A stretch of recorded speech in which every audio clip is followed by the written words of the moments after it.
Okay lang naman magtulak.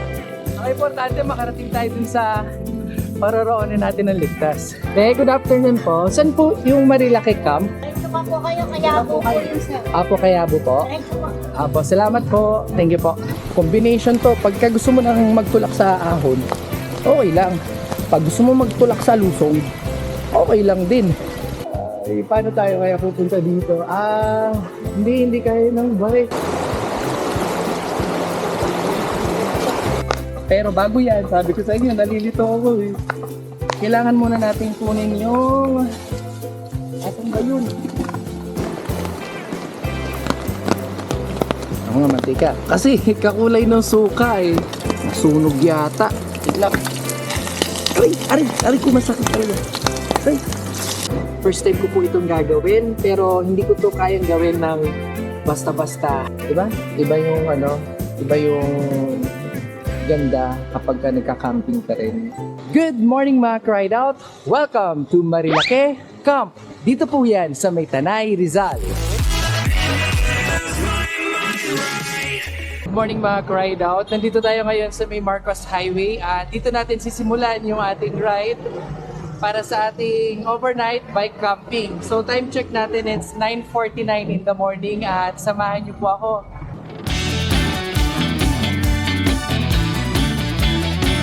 Paano tayo kakaliwa?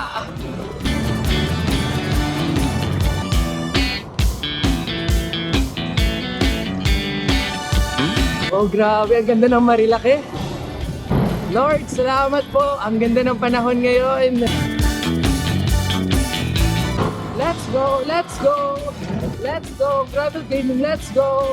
Umaaraw, umuulan. Ginusto mo naman ito kahit pagod-paguran. We are passing by Boso-Boso Highlands and Resort. Isang ahon na lang yung dito sa may Radar Pixie. Okay lang naman magtulak. Ang importante makarating tayo dun sa paroroonin natin ng ligtas.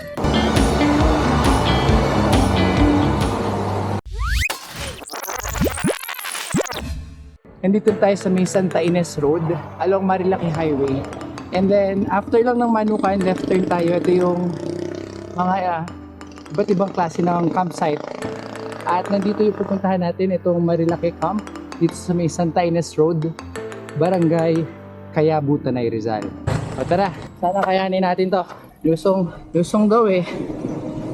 Pero combination to ng paved and unpaved road. Matarik na lusong to Nalalay lang tayo. Pero okay lang. Kesa yung ahon, pag-ahon, magtutulak na naman talaga ako. Pero buti na lang maaraw ngayon, or hindi naman totally maaraw. Pero tuyo yung kalsada. Mahirap dito pagbasa. Parang madulas dahil sa lumot. Ride out, sobrang bagal naman.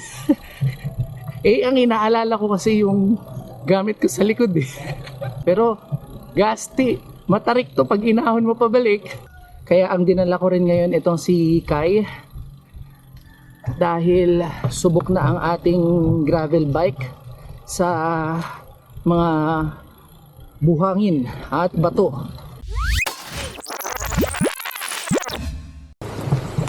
Wait lang. Itutulak ko na to. Di ba sabi ko sa inyo, pagka maahon, naglolo ko talaga to. Ayaw niya nang pinapadyak siya pag umaahon. Oo na. Sige na, pag maahon na, tutulak na kita. O tara, magtulak tayo. Sabi nga nila, bago mo makita yung ganda ng isang lugar, kailangan mo siyang paghirapan.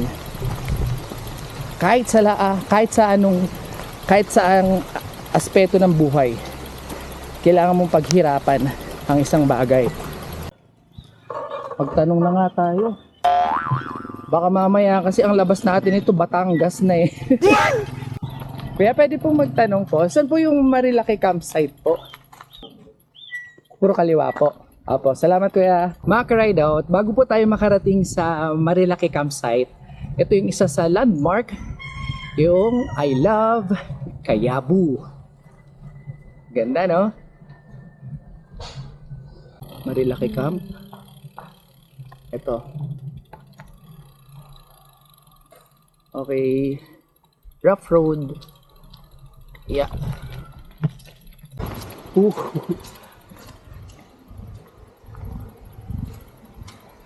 Gasti. Wait lang. Kaya ba? Parang feeling ko hindi kaya ng bike ko to. Nagpasundo tayo kay Kuya Steven. Kaya, tsaka kay Kuya Just Tony. Kailangan nating tumawid. Papunta ng Batangas na to kabila.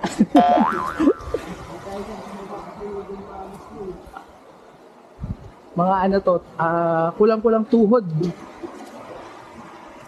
May isang option, yung ATV, pero gusto ko kasi ma-experience na tumawid dito eh. Maganda yung ma-feel natin yung river. Pero kuya, yung tubig niyan, hindi yan nagba-brown talaga, yung parang putik. O meantime, Malakas po ang ulan. pag malakas, putik talaga po siya. Galing po kami dito sa ginagawang windmill. May ginagawang windmill dyan, kaya ganun ang kulay. Pero malinis naman yung tubig eh. Yun nga lang, mabato talaga siya. Pero kita mo yung bato.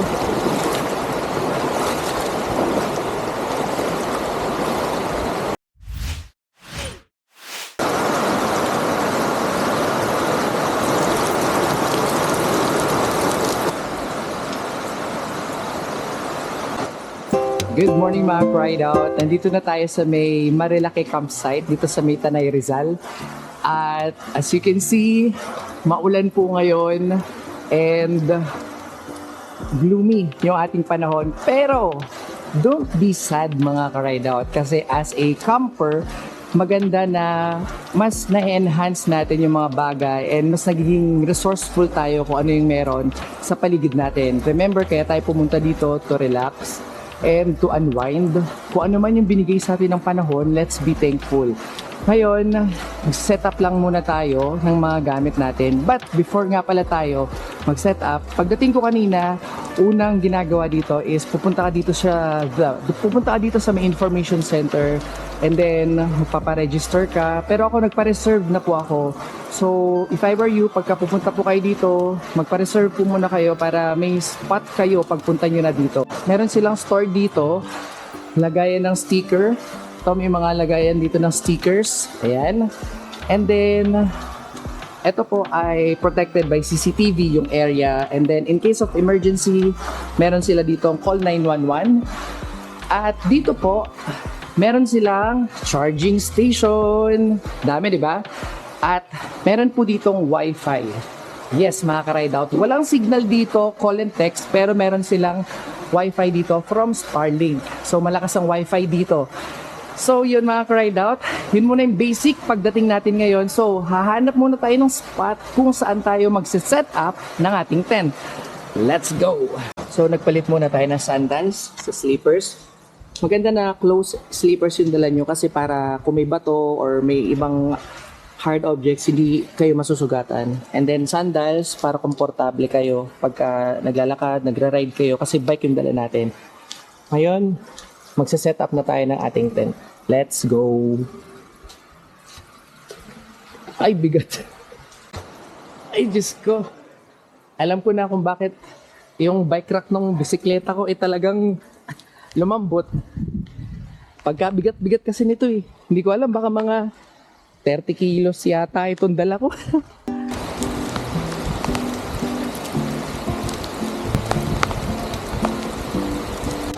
Tara, mag-set up na tayo. Hindi ko alam kung anong uunahin. Asan ba yun? Putik yan. Ayun. Kaya ako maraming dalang baong plastic kasi para dun sa mga marurumi, basurahan. Yan. Naku, nababasa na yung gamit ko. Natataranta ako. Putik. So, masusubukan natin ang kanyang pagiging waterproof. Pero bago yan, sabi ko sa inyo, nalilito ako eh. Kailangan muna natin kunin yung... Asan ba yun? So, ito yung tent mat natin. Diba nagsiset up tayo habang umuulan? Ibang class talaga si ka-ride out. Ibang klase ka talaga mag-set up ng camping. Bumabagyo talaga. Para saan to? Para saan ba to? Kala ko kanina ballpen to eh. Ginaganon ko. O tara, mag-set up muna tayo ng... Oh God, para saan ba tong mga to? Pero masaya siya. Kasi ay ano eh, yung wala ka talagang alam. Alam mo yun, may bago ang natututunan, may bago ang nalalaman. So, alam ko ganito to eh. Kung maganda dito sa nature hike, madaling itayo itong tent. Hindi na siya yung kailangan pa ng 2 tao para mag-build yung tent. Oh, di ba itong malakasan yung tent natin? Galing yan kay Nature Hike. Nature Hike, maraming salamat. Hindi po ito sponsor. Tayo po ay gumastos dito. Nakalimutan ko na naman kung paano. Nakalimutan ko kung paano. Okay. Kaso gagi, mababasa rin tayo sa loob kasi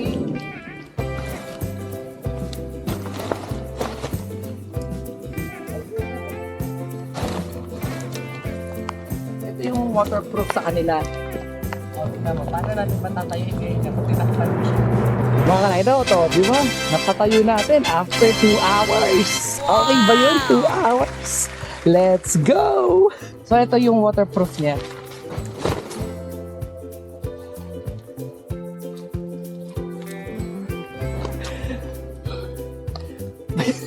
Mga kanaidot, nakapag-set up na tayo ng tent at mukha siyang tent ngayon. So, lagyan natin ngayon ng mga windows and door. Max, windows and door. Actually, may chimney pa to eh. Mamaya papakita ko sa inyo. Wait lang.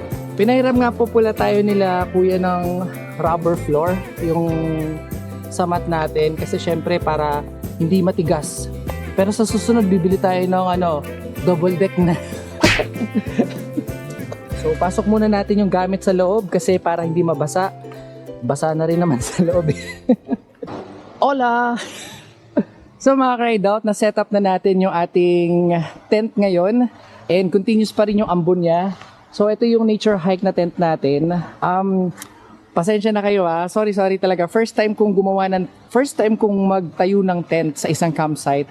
And nag-aral lang po ako online. Wow, online. So, yun po. Ang brand po ng ating tent ay Nature Hike. Okay? So, kung titignan natin to, meron siyang 2 entrance. Isa dito sa harapan, tsaka isa dito sa likod. Pagka-ventilation din siya, pero medyo binaba ko na lang din yung likod. Tapos ito, ang purpose nito, para yung hangin pumasok din sa loob ng tent, hindi ma-suffocate. Meron din ditong exhaust, nakataas din yan.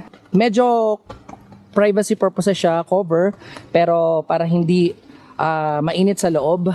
Eto, sorry hindi ko pa talaga master kung paano mag-build ng parang canopy. Yan, meron siyang small canopy dito. Umuulan kasi kaya nilagay ko siya. Pero pagka maaraw, i-fold ko lang siya. Pero bibili ako ng canopy talaga yung malaki para cover yung buong ating tent. Kasi mga ka-ride out, sobrang lakas ng ulan, ayaw huminto. Syempre, hindi ko hihintayin na huminto na yung ulan kasi baka abutin na tayo ng checkout natin bukas. Hindi pa tayo nakakatayo ng tent. So, binilisan ko na magtayo ng tent talaga para, ayun, meron tayong sisilungan kahit papaano. Ito po, yung bike na dinala ko, ayun, so dito ko na lang muna siya nilagay.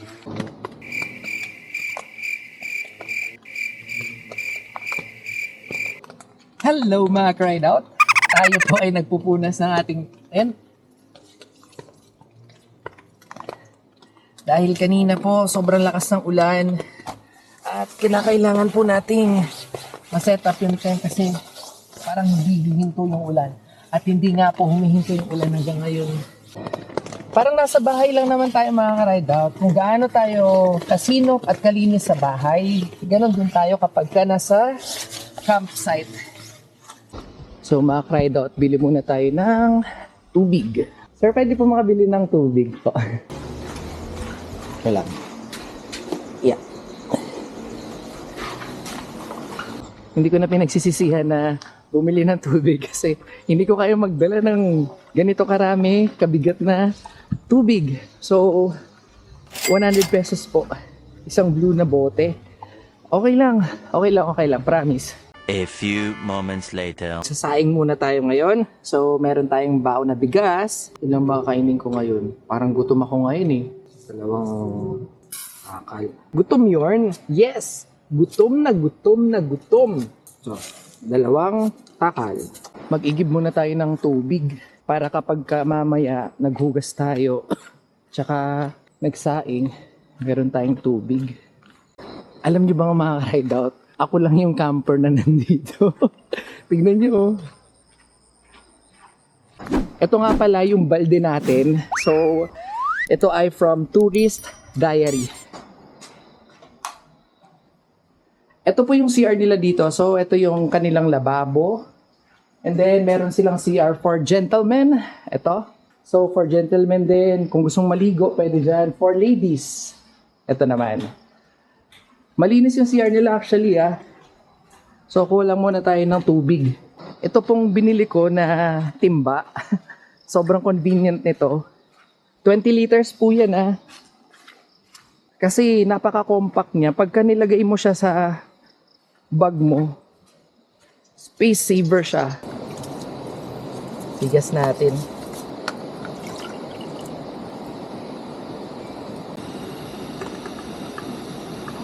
Tail lang muna natin. Habang nagsasayang tayo, prepare natin yung aking specialty. Yung specialty ko mga ka-ride out, ang tinatawag, ito ay galing sa probinsya namin, ang Pangasinan. So nagdala po ako ngayon ng daing ng bangus, yung boneless po, tas ipiprito po natin yan. Oh, yung mga, kumukulo na yung ating bigas ah. Gugutom na ako ah. Yun. Hiwain natin yung daing na bangus para mas madali siyang iprito. Grabe, sarap. Grabe, gutom na ako. Yung lahat ng inahon ko kanina, yung pinadyak ko, sabi ko, kakain ako, deserve natin na kumain.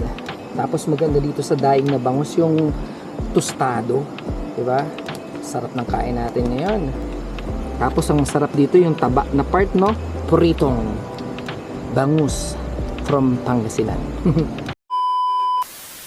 Para sa susunod natin na lulutuin bukod sa kanin, magpipirito tayo ng daing na bangus from Pangasinan. Ito po yung binibenta ko po. Kung napapanood niyo po yung ating mga vlogs. Yan, so prituhin na natin. Mantika. Ay, ako nga mantika. Kasi kakulay ng suka eh. Oh, mantika to. Ito yung suka. Magkakulay kasi. Tama ba? Oh, mamaya. Ito yung suka. Sa pagluluto po ng bangus, tinuro po sa akin ni Papa at ni Mama na unahin mo yung pinakakatawan niya or yung taba, laman. Wow! Ari ko. Huwag mo muna siyang galawin. Hanggang bukas. Ay, pusa. Oh, di ba? Ano? Nasunog yata. Ari ko. Ay, hindi. Ari ko. Ari ko, masakit talaga. Mamaya na. Grabe. Saludo ako talaga sa mga marunong magluto. It's a gift, it's a talent talaga. Hindi talaga marunong magluto eh, pero pag-aaralan natin yan. Pupunta lang muna tayo ng CR. Kanina pa ako naiihi. Buti na lang meron akong dalang OraShare. Ito, lamp ko. Ito na yung ilaw ko. Pwede rin ito maging flashlight pa ka-ride out. Tingnan nyo. Oh. Ayan o. Pwede rin siyang flashlight. For today's video, bukod sa daing na bangus na pinrito natin kanina from Pangasinan at nagsaing na tayo, magluluto din tayo ng adobong manok ala ka-ride out. First time ko po itong gagawin, pero hindi ko to kayang gawin ng basta-basta. Bale, ang ginawa ko po, susundin ko po yung instruction ni Mama sa akin kung paano po isa-isahin yung pagluluto ng adobong manok. So, samahan niyo po ako mga ka-ride out. Sana ay maging adobo ang ating manok. So, hiwain natin yung sibuyas. Meron din tayong luya, pero binabalatan ba itong luya? Hindi ko alam kung binabalatan itong luya. Balatan natin ng konti siguro. Ugasan muna natin siya. Naririnig niyo ba yung agos ng ilog? Lakas ano? Hindi na umuulan ngayon. Actually, maaliwalas na yung kalangitan. Pero sabi ni ate kanina, baka galing yan sa ibang lugar na umulan, tapos dito kasi yung bagsak ng tubig. Pero nakamonitor naman sila dito 24/7 pagka ganyan na tumataas yung tubig dito sa may ilog. So ito yung manok, hinuhugasan natin. So lagyan muna natin ng mantika, mga 2 to 3 spoon. Bawang, sibuyas, igisa, kasama na yung luya, mga 1 minute. Bawang. Ano may bawang dito? Bawang, sibuyas, ito, bawang. Bawang ba to? Bawang ba? Bawang. Bango. Pwede na to. Agad-agad. Bawang, sibuyas. Pwede na tayong maging chef. Ka-ride out na tayo. Tapos, ka-camper na tayo. Tapos, ka-chef pa tayo. Ka-chef. Luya. Pwede natin luya. Para wala na tayong intindihin pag sama-samahin na natin siya. Dapat mag-golden brown to eh. And since yung ilaw natin golden brown, hindi natin makita kung golden brown na yung niluluto natin. Hindi pa. Pero mabango After nyan, nasunog na. Putik. Lagyan natin ng ilagay na natin yung manok. Ang tawag na gagawin natin ngayon, isasangkot siya natin siya. Tama ba itong pinagagawa ko? Yeah, so sasangkotsahin natin siya for 10 minutes. Mga 10 minutes. Basta yung ito yung way na para piprituhin mo siya. Hindi totoo yan. Sinangkotsa ko siya at saka nag-golden brown na rin yung manok. Di ba? Amoy adobo na. Di ba? Mamaya samahan niyo akong kumain Lagyan ng suka, half cup for 3 minutes. So, ito yung ating suka. 1 half. As in 1 half. Alright. Lagyan. Alright. Maglagay ng toyo, 1/4 na cup. Alright, 1/4. Wow! Sarap. Tapos lagyan natin ng tubig na half cup. Saan yung 1 half? Aray ko, pinupulikat pa ako. After lagyan ng tubig, pinupulikat tayo. Okay, lagyan ng paminta, kurot lang, tsaka asin. Kurot lang din. Pakuluin for 15 minutes. So, dito nakalagay yung paminta natin tsaka asin. Kasi wala tayong lalagyanan pa. So, ito ay asin. Alam ko kurot lang yung asin kasi may toyo na So, iba lang kasi yung sensation ng asin. Para kasi siyang herbs, di ba, yung asin natin. Paminta. Add spices din kasi itong paminta. Ako gusto ko sa pagkain yung medyo maanghang. Nakaka-bless lang na ang dami kong natutunan ngayon despite na pagod ka physically, but mentally, emotionally, nagpa-function lahat para maging maayos yung ginagawa mo. So tara, maglinis muna tayo para mamaya, ready to serve na, kakain na tayo. Let's go! Mga ka-ride out, tara i-check nga natin kung kulay adobo na nga ang ating adobe. Wow! Ay, sorry. Mga ka-ride out, kulay adobo na ang ating adobe. Sarap-sarap. Mapaparaming kain natin ito. Tara, tikman natin mga ka-ride out. Parang nawala yung sabaw. Maasim-asim siya, tapos yung alat, tama lang. Di maalat talaga. Sarap. Okay na mga ka-ride out. Solve na. Nakakalimutan natin magdala ng plato mga ka-ride out. Kaya ang ending, yung sinain ko, tapos yung kawali, tapos yung bangus, dito ko na lang kakainin, sabay-sabay. Yung adobo mamaya na. Very good ka talaga ka-ride out. O kaya dito. Dito kaya, sa takip ng adobo ko. Pwede dito sa takip ng adobo ko. Kain tayo mga ka-ride out. Ito yung adobo.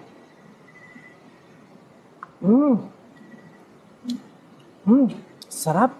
Ma, pa, Lem, Kat. Marunong na ako magluto ng adobo. Hirap pala nito. kailangan pa ng talagang instruction para maluto. Ang sarap. Solid mga ka-ride out. Ang sarap. May basurahan ako dito sa tabi. Lasa niya. Bonus, bangus mga ka-ride out. At masarap to kapag malutong. Tapos, minsan kahit wala na nga sausawan kasi malasa na siya. Timplado na kumbaga. Hap. Alam mo yung kumakain kang ganito. Tapos, naririnig mo yung agos ng tubig sa river. Nakaka-relax na, no?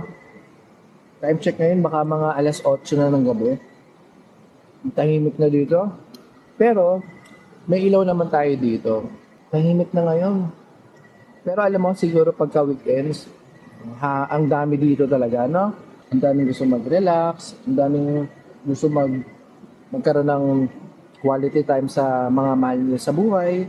Although, kahit first time natin na mag-camp, pero since nagbabike naman ako, nakapunta ako sa mga lugar na relaxing din. Pero iba yung vibe nito. Iba? Iba yung iba yung ganda kapag ka nagka-camping ka rin. Dami mong realization and matututunan.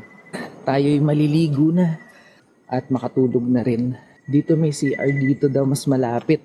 Tapos mag-iigib na rin ako ng tubig kasi maghuhugas tayo ng plato doon. Sa mga comfort room nila dito sa mga campsite, nakaugalian na hindi ipapasok yung mga tsinelas sa loob ng comfort room para mapanatili yung kalinisan. So tulad nito, pakiusap, huwag ipasok ang tsinelas, leave your slippers outside. At eto, nakapantulog na po tayo. Mga ka-ride out, kapag magka-camping po kayo, ako ay suggest po magdala po kayo ng sweater or pajama po or any long sleeve or pants that will cover up your skin, lalo na kapag kagabi. Dalawa po kasing reason. Una, malamig. As in, sobrang malamig. Kanina pagbuhos ko ng tubig nung naligo ako, alam mo yung bilang na bilang yung buhos mo para matapos na yung ligo mo.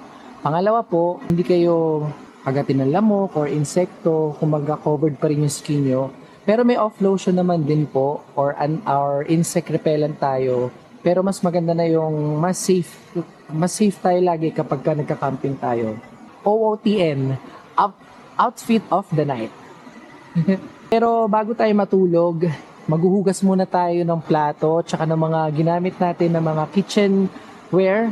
Sa paghugas po ng plato, nagdala po ako ng dishwashing tapos ng foam po para hindi langgamin at mapanatili natin na malinis yung ating ginagamit pangkain. Alam mo yung parang lang nasa bahay, tuturuan ka maging responsable talaga. Yung wala kang tipong aasahan para pag uwi mo ng bahay, baon mo yung mga magagandang asal at magagandang bagay na natutunan mo sa camping. And also mga ka-ride out, speaking of camping, alam niyo po ba, nagsimula po ako mag-camp 13 years old. Sa church po kasi namin, Crusada Church of Christ po, dito sa Miligarda, Manila. Every summer po, nung high school days, college days, meron pong ino-organize na mga youth camping. So, lagi po akong sumasama kasama yung kapatid ko. And then, doon po namin natututunan kung paano maging responsible po sa mga gawaing bahay. Natuto kaming maghugas ng plato. By schedule yun. May mga team kayo doon. So, kung ikaw yung team ganyan, kayo maghuhugas, tapos kayo magpe-prepare ng food, kayo mag-special number, kayo mag-organize ng program. So, by schedule kami. Nakakamiss lang na balikan yung mga bagay na gano'n. Kumbaga, yun yung hindi mabibili ng kahit anong pera. And then, kumbaga, hindi na maibabalik yung pagkabata mo. Yun, para po sa lahat ng mga nanonood po, mga ka-ride out, first time ko pong mag-camping ha, kumbaga ng solo.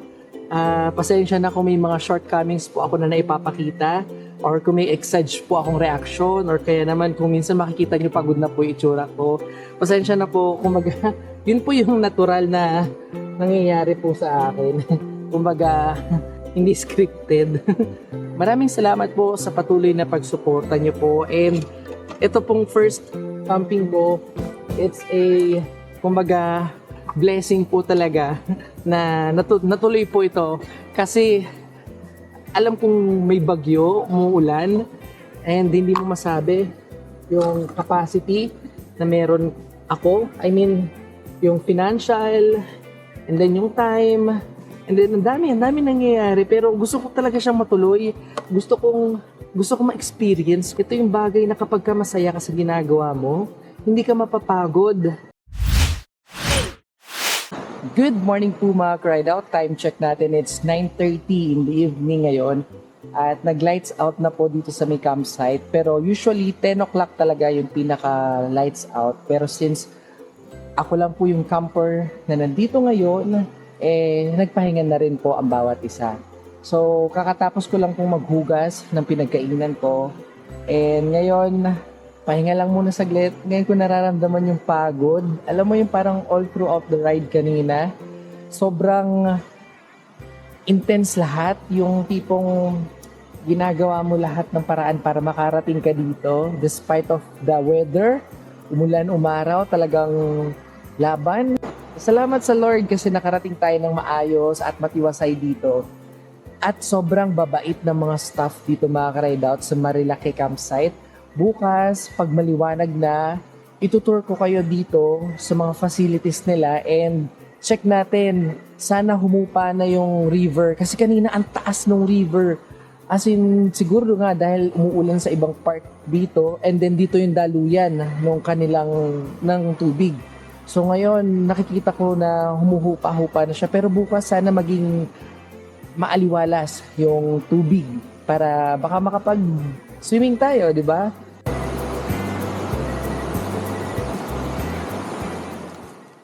Oras na para matulog at ipiprepare ko na yung aking higaan. So ito po yung self-inflate na higaan ko. So madali lang to, hindi mo kailangan ng any equipment dito para lagyan ng hangin yung higaan mo. Okay, so all you need to do, open lang natin to. Tapos, ito tatakpan natin. Tapos, bomba. O, bombahan natin to. So, babalikan ko kayo mga Cried Out. Ayan. So, mga Cried Out, may hangin na yung ating higaan. Nagdala ko ng kumot. Kasi, bukod sa sweater, hindi natin masasabi kung mamayang madaling araw ba sobrang lamig o hindi natin masabi yung panahon eh. Siyempre, natutulog tayo sa labas ng ating tahanan. So, mas maganda na yung ready ka. Hindi ka handa, may tendency na pwede ka magkasakit, sipunin, ubuhin. So, usong-uso yung sipon tsaka ubo ngayon. Good night mga Cried Out!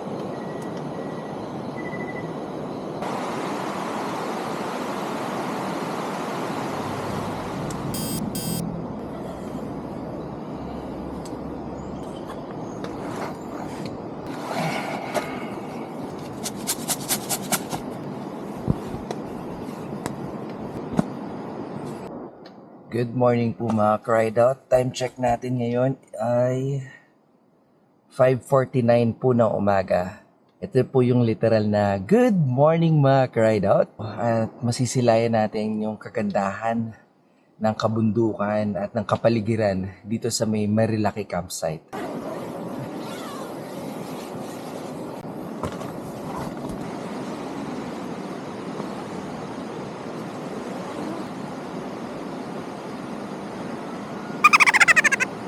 Wow!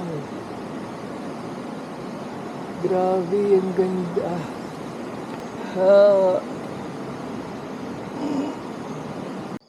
Ang ganda.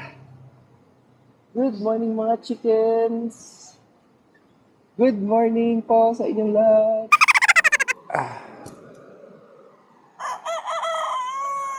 Yes po, good morning. Good morning, Tandang. Unang gagawin natin, magpe-prepare tayo ng breakfast natin for today at magluluto na naman tayo. Okay. Ang lulutuin natin ngayon mga ka-Ride Out, isa sa pinaka-famous na breakfast nating mga Pinoy. So, magluluto tayo ng egg, ng hotdog, tapos ng tuyo, Tapos samahan mo ng mainit na kanin at makalimuyak na aroma ng kape.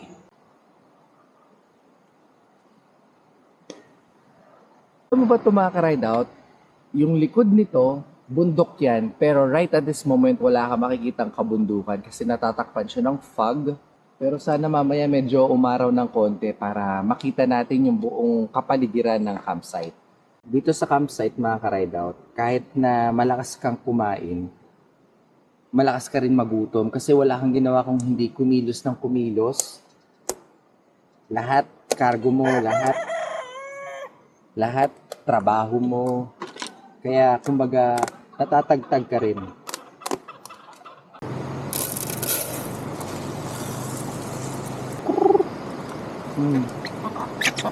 Doon kayo doon, huwag mag-aaway.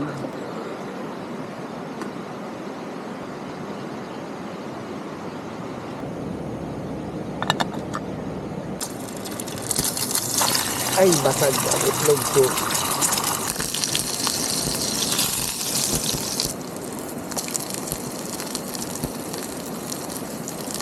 Magpapakulo na tayo ng tubig para makapagkape na tayo. Alam mo itong butane na gamit ko, nagamit ko siya sa lutuan ko kagabi. Ilan po tayo yun? 3 yung pinagamitan ko. Kanin ko, daing na bangus, tsaka yung pagluto ko ng adobo. Tapos ngayong morning, nakapagsaing tayo ulit, nakapagluto ng hotdog, itlog, tuyo, tapos ngayon nagpapakulo tayo ng tubig para sa ating kape. Meron tayo ditong papay, tinapay. Oh.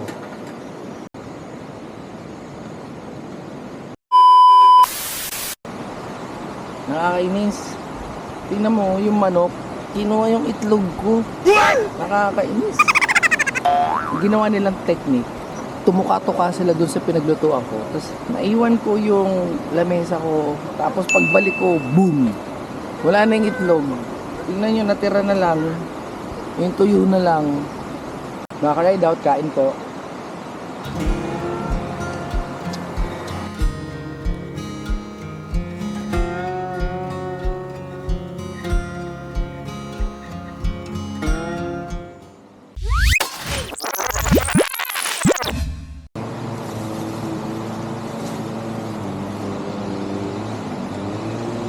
Good morning po mga ka-ride out. Meron dito silang sticker board. So magdidikit tayo ng ating ka-ride out sticker. Grabe, ang dami nang pumunta dito. Imagine mo yung mga wala pang sticker. And then yung mga regular na pumupunta talaga dito. Ganda. Pagka-turn left nyo po, dun sa may Manukan, meron pong street doon, yung tinatawag nilang Santa Ines.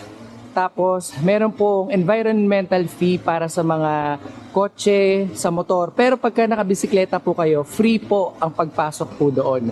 Alam ko pagka motor ay 20 pesos, pagka sasakyan po ay 50 pesos po. Mahabang lusong po iyon hanggang makarating po dito sa may Camp Marilake. Pagpasok niyo po dito sa may Camp Marilake, wala pong signal dito mga ka-ride out ha. Ang tanging source of communication natin sa outside world ay ang kanilang Starlink Wi-Fi. Malakas po ang Wi-Fi. Halos sa buong area po ay kaya po nitong makasagap ng internet. Free po ang paggamit ng internet nila dito. All you have to do is kunin or picturean po yung kanilang password and username dun po sa may information center po nila.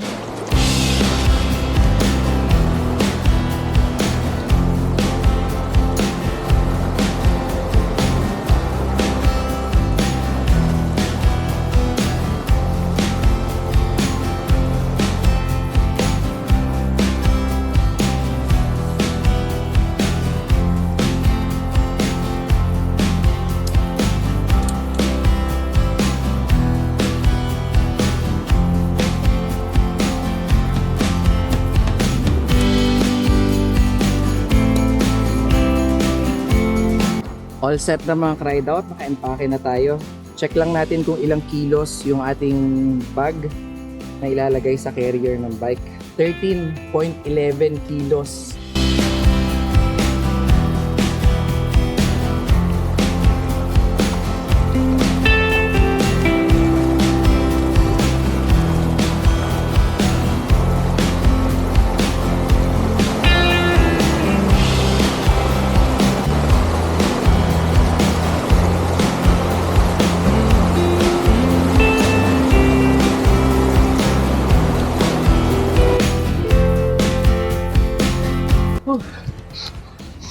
Grabe challenge dun sa part na yun.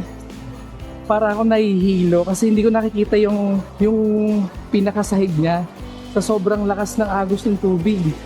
Para akong natatangay. Good morning mga ka-ride out. Nakatawid na tayo dito sa may river crossing papuntang Marilaki campsite. And ito sila kuya.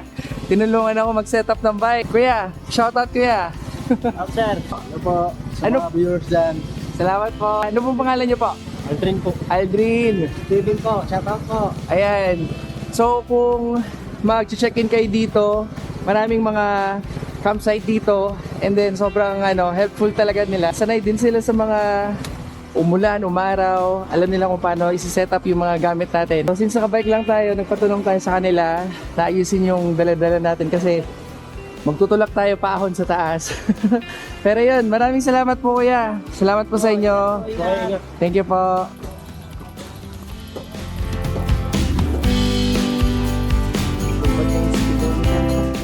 Tapos may dala ka pang 13, 14, 15, baka mga 15 to 16 kilos